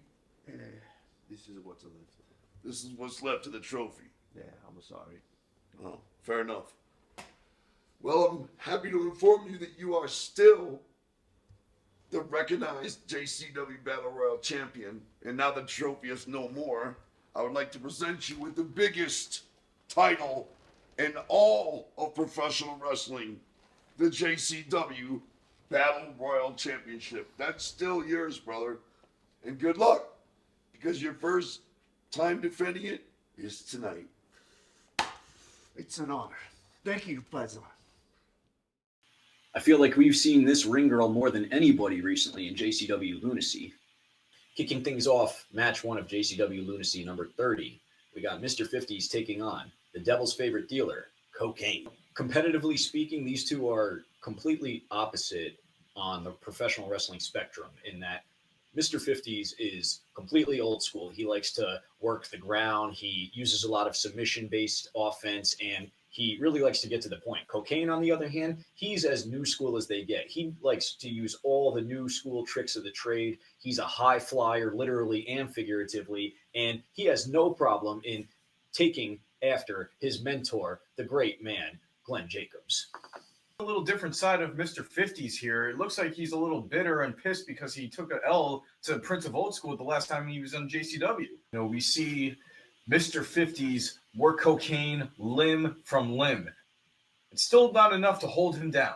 Nope, definitely. At a certain point, cocaine was getting fired up, and as Zach Amico would say, cocaine went fucking crazy. After ingesting an 8-ball, of course it wouldn't be a cocaine match without seeing the trademark Coke Slam. He was able to put Mr. 50s down for the 1, 2, 3. Your winner, cocaine. The man of 1,000 gimmicks, Mosh Pit Mike, is back in his hometown of Albuquerque, New Mexico, and it looks like orange is the new black because we got Convict Mike, and he's on the run from the law. Apparently, he got arrested in the trap the last time he was in Lunacy. It looks like he's been doing some hard time, but he's getting ready for some shit. We've seen Mosh Pit Mike and Mickey Knuckles take this rivalry all over the country at this point, and now it all comes down to this in Mosh Pit Mike's backyard. Hometown of Albuquerque, New Mexico. He is putting it all on the line. He is ready to go through the deathmatch god, Mickey Knuckles. There's a reason why they call this a death match, because Mickey damn near killed Mosh Pit Mike. She dragged his ass all over the arena. He was bleeding like a stuffed pig. Zach Amico even got involved in the match. Mosh Pit Mike, or should I say Convict Mike, has been doing some hard times, and it looks like he's taking his anger and aggression all out on Mickey Knuckles. But she's the wrong person to take your anger and aggression out on, because she'll just take that, laugh, and give it right back. After getting his ass whooped all over the arena, somehow, some way, Convict Mike was able to sneak away a victory. He pulled out a shank and was able to apply it directly to the midsection of Mickey Knuckles and pin her with a small package. Your winner in his hometown, Convict Mike. Next up, we got the entitled juggalo, the obsession, Caleb Conley, and it looks like he's cutting the line at a mini gathering outside the arena. Have you ever been to any of those mini gatherings? I've been to the gathering. The obsession, Caleb Conley, putting the American title on the line against Luigi Primo. And, you know, I don't want to be a Debbie Downer, but Luigi's luck has not exactly been, shall we say, on his side lately. And that's what I mean when I say Luigi Primo is definitely JCW's biggest underdog. He's walking in with the JCW Battle Royal Championship on his shoulder, spinning the pizza dough. It's champion versus champion. The American Championship put on the line against the Battle Royal Champion. Caleb Conley showing everyone why he is, in fact, the two-time American champion, because he knows exactly how to persevere through this audience despite all of the adversity that he's facing.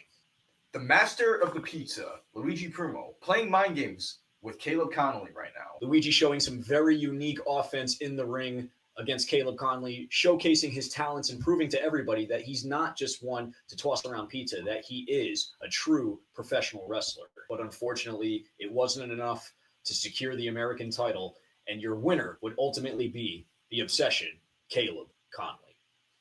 Jasmine St. Clair stating once again that the St. Clair Monster Corporation makes their name in the way of pain. After wrestling the obsession Caleb Conley, Luigi Primo now must defend his Battle Royal Championship. This next match is for the JCW Battle Royal Champion. How beautiful that thing is. It's huge. Trouble. Wait a minute. BackSeatz eliminated themselves like a bunch of damn cowards. Playing mind games, that's the Whoa, BackSeat the boys. brothers over the top too. They're chasing the BackSeatz out of here. They eliminated themselves in chase. But, you know, you talked about Mark the past of Battle Royals. It's never meant more. Now that huge Battle Royal title is here in play. Painful Paul smashed the trophy of Luigi Primo in the first. The final two competitors of this Battle Royal were none other than Ricky and Kerry Morton. Ricky Morton pulled out all of the stops, outlasting several other competitors and completely bookending his career in JCW. He made his debut over 25 years ago in the first ever JCW Battle Royal to crown the first ever World Heavyweight Champion, which was won, of course, by Evil Dead. Now, over 25 years later, Ricky Morton cements his legacy as the first recognized JCW Battle Royal Champion. Truly a full circle moment. Congratulations, Ricky Morton. Next up, we got Too Tough Tony and the Chocolate Juggalo, Willie Mack, celebrating after a hard-fought battle back in Tucson, Arizona. But they might want to get too turned up because, as you know, they have an upcoming tag team match against the St. Clair Monster Corporation. We got the Chocolate Juggalo, Willie Mack, teaming with the homie Too Tough Tony, taking on Mr. Happy and Congo Kong. In this match, we see a lot of tag team cohesion between Too Tough Tony and Willie Mack. And we see even better tag team cohesion between the St. Clair Monster Corporation with, of course, the assistance of Jasmine St. Clair. But in the end, it was the St. Clair Monster Corporation that fell victim to the Meteorite Stunner combination. And it was Willie Mack and Too Tough Tony who wound up getting the W in our Lunacy main event. There you have it, Juggalos. That concludes JCW Lunacy, episode 30 from Albuquerque, New Mexico. Stay tuned because we got the Broken Spine Rewind and more coming up on the Recap Bitchslap.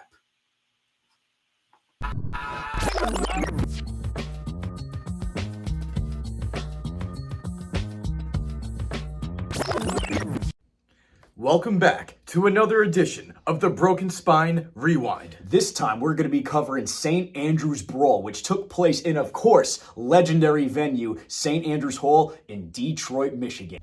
Kicking things off in the night, we have an intergender wrestling match with Corporal Robinson taking on Isabella Smothers. Isabella Smothers, of course, was the first wrestling name of Aunt Mickey Knuckles, a JCW Hall of Famer. Now, the reason she was going under that persona is because when she first got brought in to JCW, she was being presented as the illegitimate daughter of the redneck Tracy Smothers, R.I.P.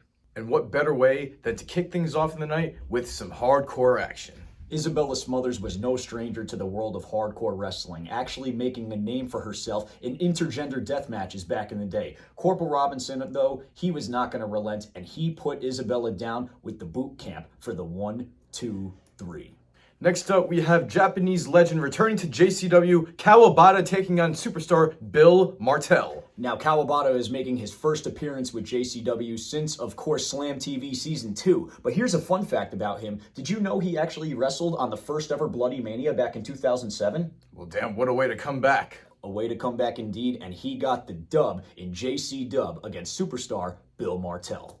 And what a night it's been so far. We have former JCW Tag Team Champions in the house, Madman Pondo and Necro Butcher, hardcore legends taking care of business. You know, they had to bring all of the furniture in. It was like Home Depot in that bitch. And of course, when you see these two hardcore legends, you can see a lot of brawling and fighting all over the arena. You know, they went up to the balcony, and Necro Butcher actually did a top balcony stage dive through a table, but that wasn't enough to put these bumpin' uglies away. They had to keep going and busted out all the furniture that they could find. Definitely wasn't a fun night for the bumpin' uglies. I mean, they were getting their asses kicked all over the place. That's a fact, all over Detroit. Your winners, Necro Butcher and Madman Pondo. Match 4 on the card, we got former WWE superstar Eugene taking on former JCW Tag Team Champion Sexy Slim Goody. The former tag team partner of Raven, Sexy Slim Goody, was not into fun and games and cut Eugene off from wishing Zach Gowen, the one-legged warrior, a happy birthday. Eugene snapped and relentlessly went after Sexy Slim Goody. That's right, Eugene got so pissed that he took a steel chair and started attacking Slim Goody with it, so much so that the match got ruled to be a no contest. Next up for the JCW Tag Team titles, a tale as old as time because we have brothers versus brothers. The Ring Riders, Ring Rider Red and Ring Rider Blue, taking on the Tomasellis, better known as the Haters, for the Tag Team titles. This match started off hot and the Haters wasted no time attacking the Ring Riders from behind. Of course it wasn't enough and we got the Ring Riders back in action, taking control, getting some quick in and out tags and cooking like it was the Rock and Roll Express taking on the Midnight Express. This tag team match was one for the ages, probably one of the best JCW tag team title matches in the history of Juggalo Championship Wrestling. But in the end, it was Ring Rider Red and Ring Rider Blue who caught the dub tonight and were able to continue their reign as JCW Tag Team Champions. Next up, in a mask versus badge match, we had the long dick of the law, Officer Colt Cabana, taking on everyone's favorite pothead in JCW, the Weed Man. Weedman did whatever he could do to keep his mask, but like as usual, Colt Cabana cut corners, causing Weedman to lose the match. After the match, Officer Cabana offered Weedman an opportunity to keep his mask, but in doing so, he made Weedman take up a position as his deputy, and Weedman reluctantly agreed and proceeded to arrest a fan, a juggalo, right there in the arena. I don't think anyone was expecting to see that at all. No way. Our final match of the night, the main event, we have former WWE superstar Rob Conway teaming with ECW legend Sabu, taking on JCW Hall of Famer Too Tough Tony and ECW legend, former WWE superstar Rhino. In a scene straight out of Back to the Future, Rhino would attempt the gore on Rob Conway, who would then injure himself because Rob Conway, of course, was strapped with a steel plate around his shirt. But the mercenary Rob Conway refused to continue the match until Brown paid up more, which of course he refused to do. After Conway left, Tony hit not one, but 2 meteorites on Sabu, making him and Rhino the winners of the main event. Martini, head for higher ground. This is your boy KG, and it has been my pleasure to commentate for you on this amazing St. Andrews Brawl. We'll be back in 2 weeks on May 18th with the...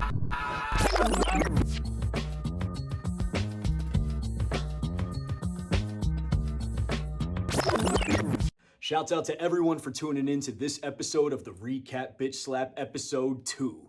And catch ICP and JCW on tour this spring and summer because we're hitting the road. And when the BackSeatz do America, we are pulling up to a town near you. I'm Tommy 2 Dope. And I'm Violent JP. And this has been the Recap Bitch Slap. Whoop whoop. Bitch slap this around.